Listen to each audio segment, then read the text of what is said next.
what is happening to the length of the muscle. So when we're using these characterizations, it depends on the length and what's happening there. So,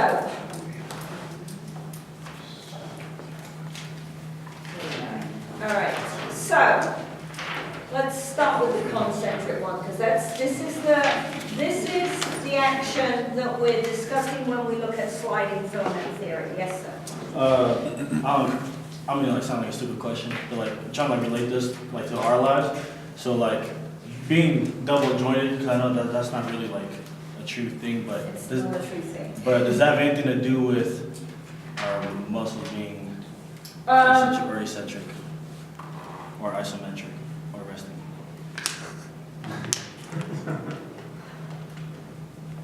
No, usually it's more to do with the ligament capsule and possibly then the length of the tendon.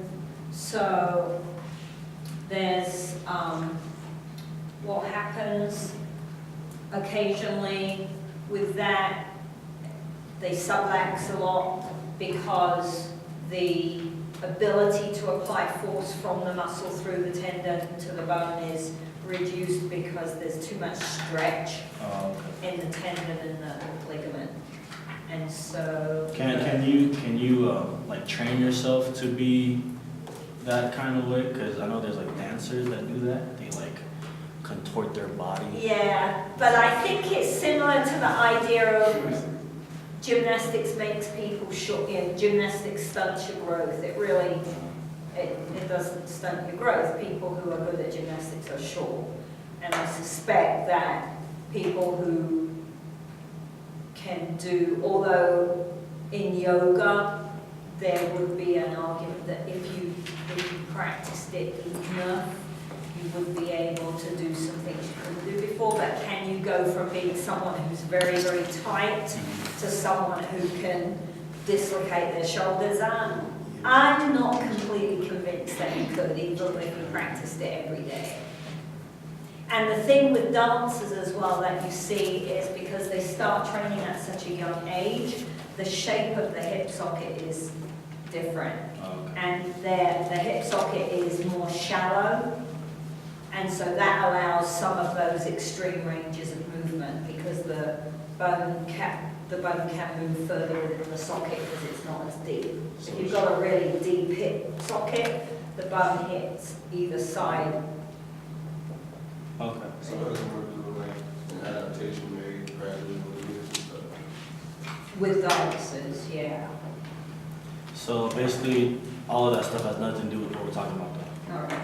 Okay. That's why I was just trying But it was a to. good try. Yeah, I mean, I'm just trying to make this like relatable so we can understand it. That's okay, it's Friday, it's all right. So, all right, so concentric, I'm trying, but. right? So if we're looking at sliding filament theory, we said that the proteins slide across each other, and because the actin is attached to the Z line, it drags the Z line and makes the sarcomere shorter. All right? So what we're looking at then when we say that is a concentric action within the muscle. So the muscle is getting shorter, and you see that on a bicep curl, right? You suddenly see this bulge of the muscle as or a chin up or anything, right? Bicep is a nice example because it's more obvious than it is in a quad. There's similar things happening, but you don't see it quite the same way in a quad. So in order to shorten then, that means that the force that the muscle is able to generate has to be greater than the force of the resistance it's working against. Right? So in order to do the bicep curl and to see the bicep shorten, I have to be able to generate more force in the muscle than I've got on the bar or on the dumbbell. Right? You all know that, right? You all know that point where you pick something up and it's not going anywhere, right? Because you can't generate more force than is on the bar. If you compare that then to what's happening in an isometric action, right, then in an isometric action, we see force production in the muscle, which we don't see at rest. But we don't see any change in the length of the muscle. So an isometric example would be, I pick up a big box of books and I'm going to carry that box down the hallway, right? If I can maintain an isometric contraction, then I get all the way down the hall without dropping the books or throwing them over my head, right? So an isometric contraction means that the force that I'm producing within the muscle equals the force of the resistance that I'm working against. And in that instance, what we see or what we think is going on when we're looking at the myosin and the actin is that the myosin head is cycling, but it just keeps going back to the same active site.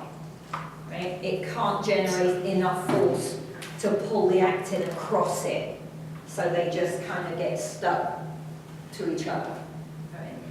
And then our final action is one that's of a lot of interest, because this is the one that causes all kinds of problems for us when we're training. Right? Here's our eccentric action. And what happens in an eccentric action is we actually see the muscle get longer under tension. Right? So this is not a stretching lengthening. Right? It's not like I'm taking the arm and stretching the muscle. This is the muscle's got force. If we stick a voltmeter in there, we'd see something going on. Right? There would be electrical current. There's action in the muscle, but the muscle is still getting longer. So in this case, the force the muscle can produce is not enough to overcome the force that's being applied to the muscle. And so the muscle lengthens out. All right? So typically, then the maximum force in the muscle isn't large enough to overcome the resistive force. Occasionally, we do this deliberately, right? Because we want to control lengthening, and so we turn down on purpose how much force we're producing in the muscle. So if I'm doing a bench press, right? I'm in a bench press, and I want to bring the bar down here, that would be lengthening my chest muscle, right? Yep. Does everybody agree? Yes. Do I want to drop the bar on my chest? No, so I have to create force, and I'm deliberately turning the force down so that I can bring the bar down under tension. I don't want to turn the muscle off and drop the bar, and I can lift this weight, so I obviously can create more force than is on the bar, but I don't want the bar to smack me in the face. So I'm lowering it under tension. So it's just turning down. It's just turning down the force production in the muscles so that you're in control of the bar. So those are the two times we see eccentric action. Either the muscle can't, at maximum contraction, maximum force production, is not enough force to overcome what's being applied, or I'm deliberately not creating quite enough force so that I can control moving something. Okay, make sense?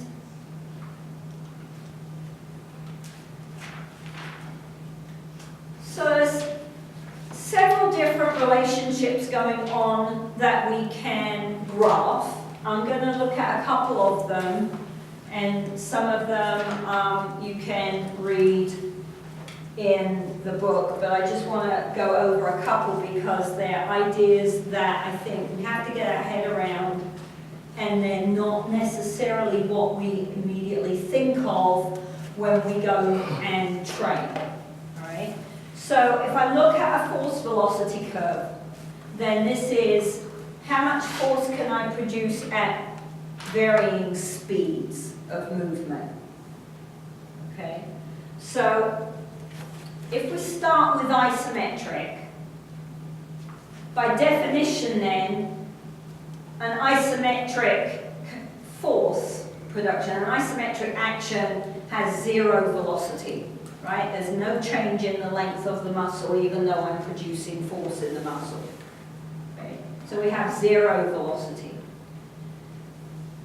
At any speed of concentric action, so at any speed of shortening, the amount of force I can produce is always less than the force I can produce at zero in an isometric contraction. So anytime I'm shortening the muscle, that is producing less force than I can push against something. So I think that that's an important idea because we often think, especially in a weight room, because that's the most obvious picture, but this is the same on a dynamic endurance type event as well, right? We think oftentimes that the work for pushing the weight is occurring when we're shortening the muscle. Right? So most of the work on a bicep curl, if we went down to the gym and said, when do you work harder, lifting the bar up or lowering the bar down? What would they say?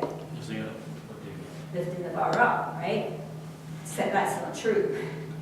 Okay? Because when I'm lifting the bar up, when I am shortening the muscle, I can't produce as much force as I can when the muscle isn't moving and I'm doing an isometric. And if we go the other way and we look at the other side of the curve, at any speed, when I am lengthening the muscle, when I'm having eccentric action on the muscle, there's more force production than at any other time. So you want it to go down, you said? You do much more work going down than you do coming up. Can you give an example, sorry, like of a Yeah. lift? So if I'm doing squats, right? Is most of the hard work on the squat standing up? It's on the way up. It's going down, right? Because on the way down, unless I'm gonna drop the weight and sit down, right? If I want to squat under control, then I have to lengthen the quadricep under control. And then I shorten the quadricep in order to stand up. So, most of the work Makes sense. is on the way down on a squat. Right? It's on the way down on a bench press. This is easier than lowering the weight on a bicep curl. Okay? So always the lengthening under control. Under control is the key. Right? If I'm working that hard to control that weight, there's a lot of work going on in the muscle. Doesn't it depend on the exercise as well, or no? It depends whether it's on the way up or the way down, because it depends on the muscle action, but it's always the eccentric action that is doing the most work. So even if you have a lot of weight still going down, Yeah. So think about, depends on what kind of resistance training you do and what you've had experience of. How many of you have done negatives? They make you sore as hell, right? Negatives make you sore because negatives are training the eccentric action in the muscle, and therefore the force production is higher and the damage is higher in the muscle. What is a negative? Is that what you call it? What is it? We go slower on the way down. So like a Yeah. bell that you push. So the other thing, right, So do you it's do positive. negatives on your own? No, it's not. No, you have to have a partner, Holding. right? Because the amount of weight you put on the bar to do a negative, you can just about control here, but that's more weight than you can push back up again. So you've got to either have a really good sturdy set of stands so that as you do the negative, you can drop the barbell into the stands and climb out from underneath it, or you need a partner to get the barbell back up off you. Right? Yes? Those of you that have done it? Okay? This is why. So would you recommend this to athletic trainers all over the nation? Sorry? Would you like recommend this kind of method to athletic trainers all over the world? Or Depends what your goal of the program is. If your goal is strength production, eccentrics are a great way to do it, but you have to deal then with this, right? Delayed onset muscle soreness, DOMS. DOMS is that muscle soreness that you get somewhere, depending upon the person and the intensity of the work you were doing, somewhere between 12 to 48 hours. So that's that session, right? You've had a couple of weeks off because it was Christmas or something, you go back in, or you've been hurt, or you just got burnt out and you quit lifting for a few months. And you come back and you're like, oh yeah, ready to go. And you wake up the next day and you're like, oh wow, okay, that's all right. I'm not as weak as I thought I was. I'm not very sore at all. And then you wake up the next day and you go, oh crap, I can't move my arms. Right? Delayed onset muscle soreness. Okay? So that soreness that you get quite a while after the training session's finished. Okay? Primarily, that soreness is caused by the eccentric action of the muscles. So if I'm doing hill running, this is another good example. When we're doing hills, not me personally because I don't run hills, but when you guys do your hill running, okay, oftentimes if you ask people, they think what makes them sore is running up the hill. But it isn't running up the hill that makes you sore, it's running back down the hill that makes you sore. Running up the hill is really good cardiovascular work, but running down the hill makes you sore and strong.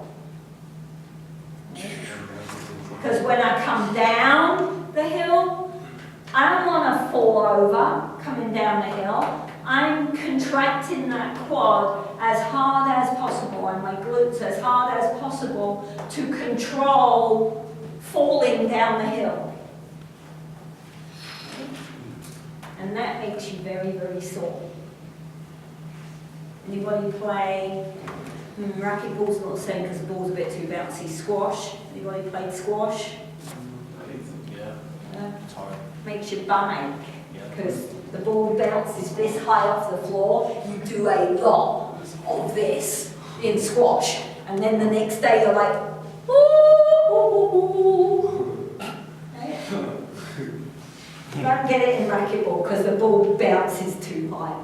But right, so eccentric muscle activity causes soreness, and the soreness is to do with the damage that we do in the muscle. Every time we train, we do micro damage within the muscle. We make little tears. It's just that when we do eccentric work, particularly if we were untrained or if we've had a big break, we do a lot more structural damage. And as the damage occurs, it shifts the actin and myosin, tears the edge of the Cell releases irritants, we get extra swelling in the muscle, so the muscle feels really like to touch, feels sore, right? So we've got all this extra fluid, edema in the cell, and that's what makes us sore. Would you say deadlifting is essential? Sorry? Is deadlifting an eccentric exercise? Is that one? Yes. Yeah, but your arms are. That way. Yeah. Oh, I that's should know this because I competed in that, but it was a very long time ago. oh, that's a sumo, Um, sumo lift. This one, That one's a sumo, just your deadlifts, your feet are in and your arms are out wider. out here. Mm-hmm. So going down would be eccentric. What would be eccentric in your back? Yeah. Yeah? It's because of like ATP. Because the other thing, right, if my quads are contracting, what's happening in my hamstrings? They're being stretched. They're They're being concentric. stretched, right? But I can't turn them off, because if I turn them off, my knees go all wobbly. So it's going to give your hamstrings a good workout as well. So theoretically, every workout is eccentric and concentric. Yes. Mm. Well, yeah, unless you're deliberately doing negatives, in which case you cut out the concentric part because the partner lifts the bar up. Every movement has an eccentric and a concentric component to it. And so part of the skill becomes identifying which bit of the skill is the eccentric and the concentric so that you know what's going to cause someone to get sore or not sore. What DOMS isn't, doesn't matter what your coaches tell you, it is not because of lactic acid or lactate. Right? No, there is no research to support that at all. Soreness is not lactate. Lactic acid turns into lactate really, really quickly. Lactic acid is highly unstable. And lactate gets shifted into the bloodstream very, very quickly and used somewhere else in the body. So it doesn't stay in the muscle long enough to cause soreness. So soreness is just Damage. Yeah, it's damage, and it's all the consequences of that damage are what make you sore.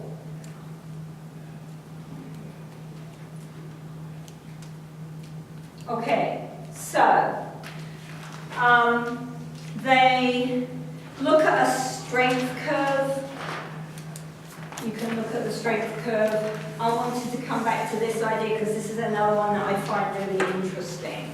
So if we look at the relationship between the length of the muscle and the tension in the muscle, what we see is that for every movement, bless you, for every movement, there's a point in the length of the muscle where the muscle is able to produce its most, the most force.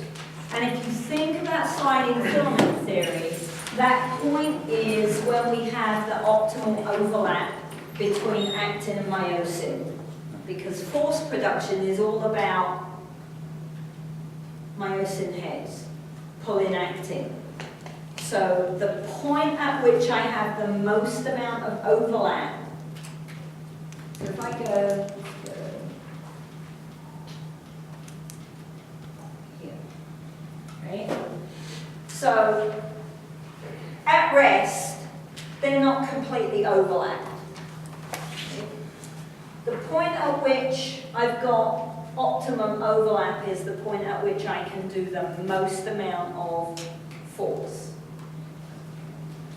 So if we go back to this graph, it's a bit small when you look at it up here, but if you look at it in your book, here's optimal length. Here's where the muscle is overstretched. So at this point, I have, and these numbers depend upon the skill and the person. So, right, on this one, I've got hardly any overlap left at all. So when the muscle's really, really stretched, it can't produce a lot of force. Okay. And on this side is when they're so far overlapped, there's nowhere else to go. Right? So here it's really, really short. Okay? And then we have this range. So if I look at a bicep curl, because that's the one I know off the top of my head, all right? The optimum angle on a bicep curl, the point within the curl where you're able to produce the most force is somewhere around 100 degrees. Right? So think about what you see in a weight room. Okay? You get these big egos in there who get these massive great dumbbells, or they pick up a bar and it's got tons and tons of weight on it, right? And what do they have to do to shift the bar? Use your back. Use your back, right? They swing. They swing, they bounce it off their legs, because at this stretch, I'm relatively weak. So I have to bounce it, get it to the point where I can cope with that amount of weight, and then I get it here, and then I drop it, and then I control it, and then I bounce it, right? And so what we see is this. Because they've got more weight on the bar, the weight they've got is only controllable in that portion of the skill. That makes sense? So this explains a lot of the behaviors you see when people cheat in the weight room. Because, and you've got to argue, I guess it depends what you're training for. Right? My dad, I started lifting when I was 10 with my dad, and the rule was always you had to have weight on the bar that you could cope throughout the whole skill, and you had to have perfect form throughout the whole skill. That means I'm not lifting the most amount of weight I can lift, but I'm lifting weight that I can manage in my weak area of the skill. Right? So, now I've got a decision to make then. What's the skill I'm doing the weight training for? Do I only need to train the strongest part of the movement? Or do I have to be able to control all that power on either side? Right? That's a philosophical question. Me, because I'm a purist, I think you put the weight on that you can cope with at the weakest point in the skill. Is that going to give me great big muscles? No, because I'm not training the heaviest weight I can lift. But that all depends on your goals, right? No. Well, I mean, like for bodybuilders, they're not gonna do that. no, but bodybuilders don't care about what happens 20 years down the line. Yeah. So let's say you're trying to like max out on the bench, and you're going for like 400. And then when you do it though, and you get it, but then your form is off. You have to have some really good spots. Then it doesn't count. Okay, well like 300 then. But then you get it, but then you have like bad form. Does It that doesn't still? count. Read up the wall. I'm just trying to tell you. It's a philosophical question, right? I think it counts, but I compete in powerlifting, and you cannot bounce the bar off your chest. It doesn't. It's a void lift. do your hips have to stay on the bench though?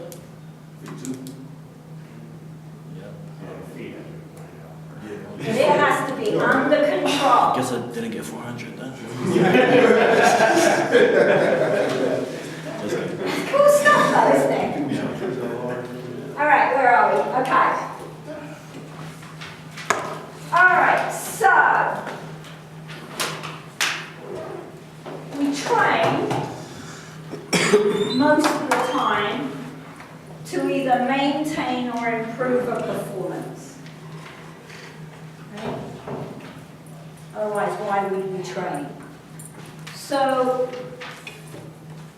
typically, training is going to be either something that's aerobic, endurance type, or something that's resistance type. Most of us are reasonably lazy about training our flexibility. Right? Not very good at that on the whole.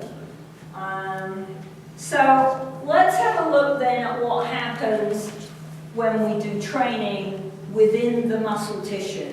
Right? What is actually going on in the muscle when we do this training? So if we look at endurance training first, if I am working aerobically, which energy system am I using? Quick compass. Say that again? If I'm working aerobically, The third one. the third one. That's a good answer. Krebs like the Krebs cycle is part 1, ETC. ETC is part 2. If I'm going to make ATP through system number 3, what do I have available in the cell to pick up the hydrogen? Oxygen. Oxygen. Right, so then, logically, when I train to do endurance aerobic events, it would be beneficial if I could get more oxygen into the cell. Does that make sense? Adaptation is typically positive. Right? Not always. If we're overtraining, we see things that are ugly. But if I'm doing it right, adaptation to improve performance is going to be something that's positive. So if I'm working system 3, it's highly beneficial to have a ton more oxygen get into the muscle cell. I can create more ATP, I can go a little bit faster, or I can go for longer, either of which could improve performance. And so, that's exactly what we see happen, right? If I do endurance training, then I see an increase in the delivery of oxygen to the muscle cell. And there's a couple of mechanisms that are at work there. One is to do with the network of blood vessels around the muscle fiber. Right? So we see an increase in the number of capillaries, which are the really tiny little muscle, little blood vessels. So if you look at an endurance runner, they have a lot more blood network and blood delivery to their thigh muscles than a sprinter. Okay?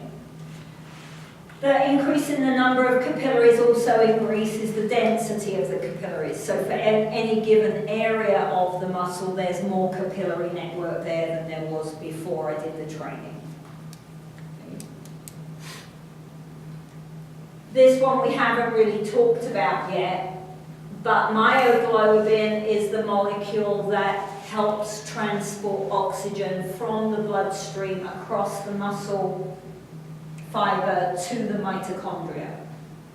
And remember, the mitochondria is where system 3 is going on, so that's where I need the oxygen. It can't be just hanging around anywhere in the muscle cell. It has to be right there where I need it at the end of the electron transport chain, which is in the mitochondria. Myoglobin helps transport oxygen from the bloodstream, from the capillary to the mitochondria. So if I can get it across the muscle fiber quicker, I've got it more readily available.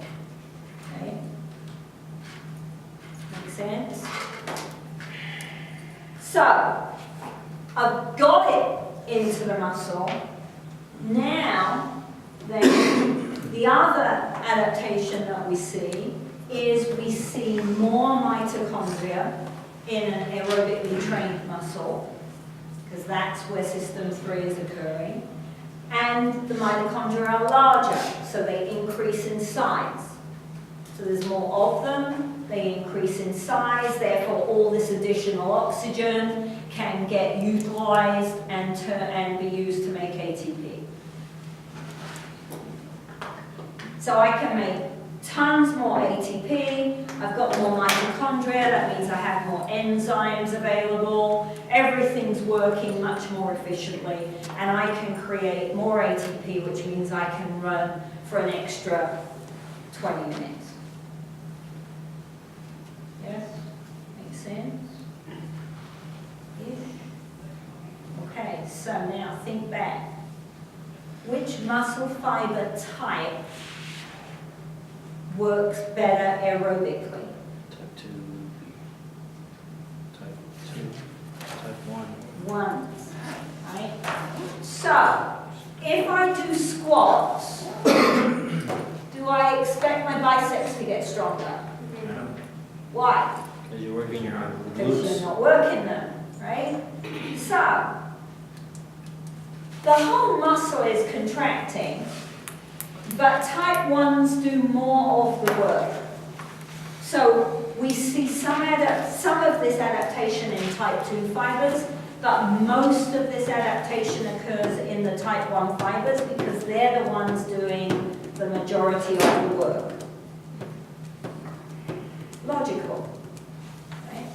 Remember back when we started this chapter and I said, you know, you don't have to learn every little bit, because if you understand part A, this stuff becomes logical. It's logical. If adaptation is always positive, and this is what we need to make ATP and how we do it, then the adaptations are logical.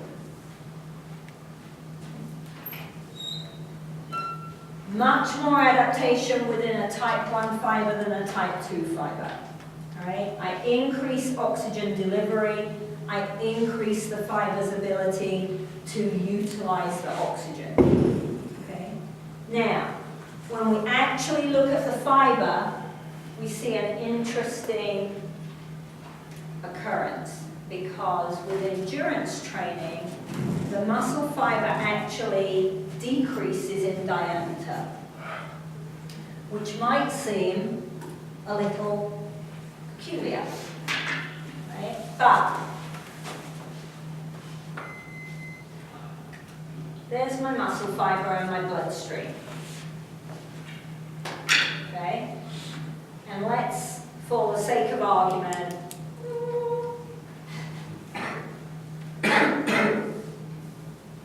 stick my mitochondria there.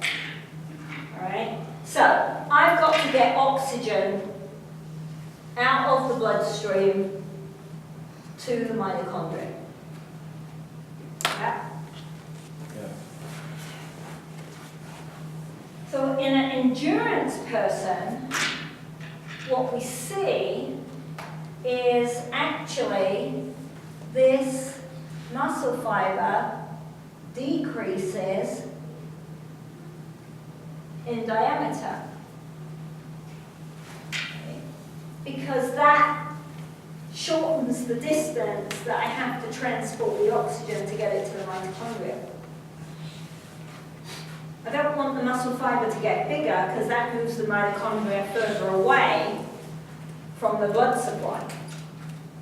And it would slow down the delivery of oxygen. So what you see in elite endurance people is that actually the muscle fiber decreases in diameter. We don't see any change in the ratio of type 1 fibers and type 2 fibers. So type 1s and type 2s, the ratio that you have is a genetic disposition. Okay?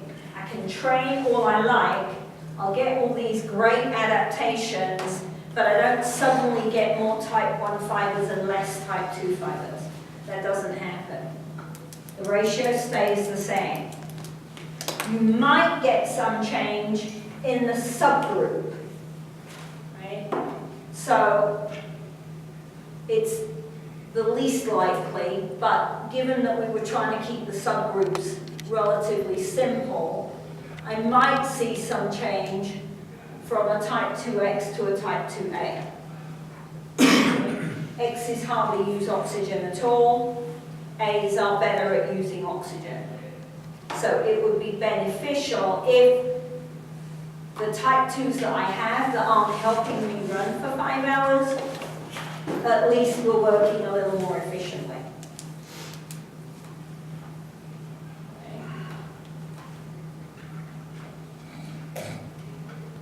What about resistance training then? Okay, what do we see occur actually in the muscle when we do resistance training? So Those of you that took motor behavior, dig way, way back into the misty corners of your memory, and you should recognize the terms hypertrophy and hyperplasia. That's how cells grow, right? I either grow by increasing the size of a cell that already exists, or in order to grow, I have to create a new cell. So what do we see happen when we look at muscle when we're training, right? We definitely see hypertrophy.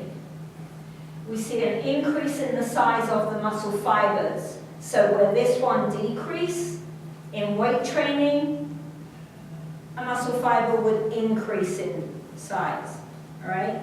And that results because we add new proteins, so we add extra actin and myosin, and we build new myofibrils within the muscle fiber. The myofibrils that were already there don't seem to change in size very much, but we're able to add new ones, so the fiber itself gets bigger, okay?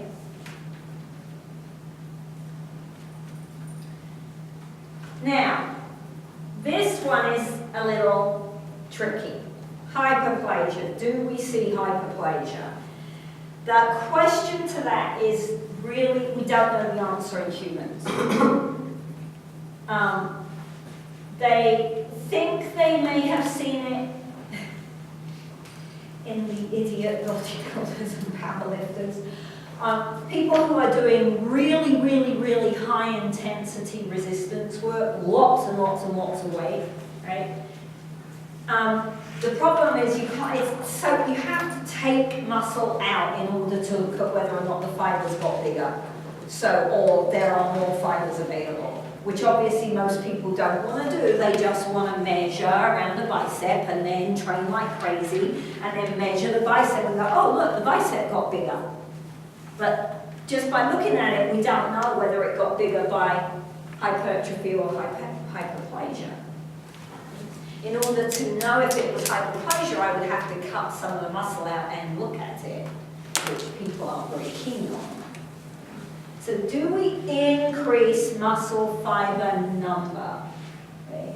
If it was going to occur, the mechanism that they think is happening would be, rather than adding a complete new muscle fiber, a muscle fiber that's already there splits into two.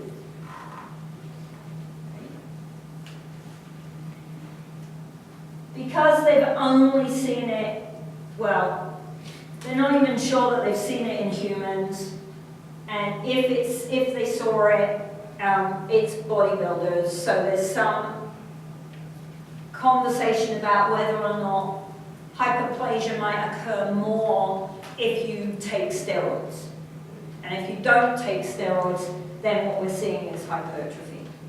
Don't know. We have seen it in animal studies where they're quite happy to do the training and then kill the animal and cut the leg off and chop it all up and look at whether or not there are more muscle fibers. So they've done it in cats and they see hyperplasia.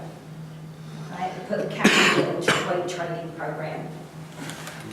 Oh, they do, right?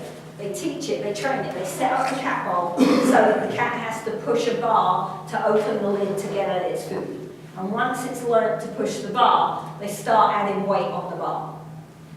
Right? They train the cat, they kill the cat, they chop its arm off, they look at muscle, right? And they see hyperplasia. So, but does it happen in humans? We really are not sure yet. So right now, the research would say that the most likely occurrence is that the size increase we see with resistance training is down to hypertrophy.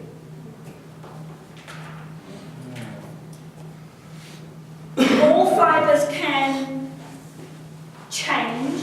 Type 1s and type 2s can change in response to resistance work. Okay. Conventional, old-fashioned type weight training, generally you saw more hypertrophy in a type 2 than a type 1. So if you think about it, I'm going to do 6 reps with a heavy weight, that's a lot of explosive power. And so we see the adaptation more in a type 2 fiber than a type 1 fiber. Right? We don't see a change between fiber types. Right? Type 2s don't become type 1s, type 1s do not become type 2s. What you have is what you're born with, and you either have a genetic capability to be really good, or you're average, like most of us. Okay? Type X's do seem to change more towards a type A when you do weight training. That's what they see. Where are we? All right, we'll do that one. Let me just run through and we'll finish off the last slide on. None of my pens are working anymore, guys. If you do strength only, if you do only resistance, 1s and 2s get larger. Okay? If you do only endurance, 1s get smaller. And did you just stay the same? You don't, you just, they're there? Yeah. You see the other adaptations, like they'll get more blood supply, not to the same extent, but they do adapt if you train them. They just don't adapt to the same level that type 1 would. And then if you do combination, so this is what we'll come back to on Monday, and we'll finish this one slide. If you do combination training, so if you are doing concurrent strength and endurance, only 2s get larger. So were they like volume workouts, where you consist of like, or? No, what the research has looked at is someone who's doing a heavy lifting program trying to get stronger, and they're also doing a lot of work on a stationary bike because they want to be linked. But what you find is, what we'll talk about on Monday, is that that really doesn't work very well. You might want to reconsider that picture. Depends on what the goal of the program is. Okay? So on Monday, we have one slide. I think it's only one slide to finish on this, and then we will start the nervous system. Quiz? Oh, yeah. Quiz? Monday? Quiz on Wednesday. What chapter is that? Never mind. Is it? Okay?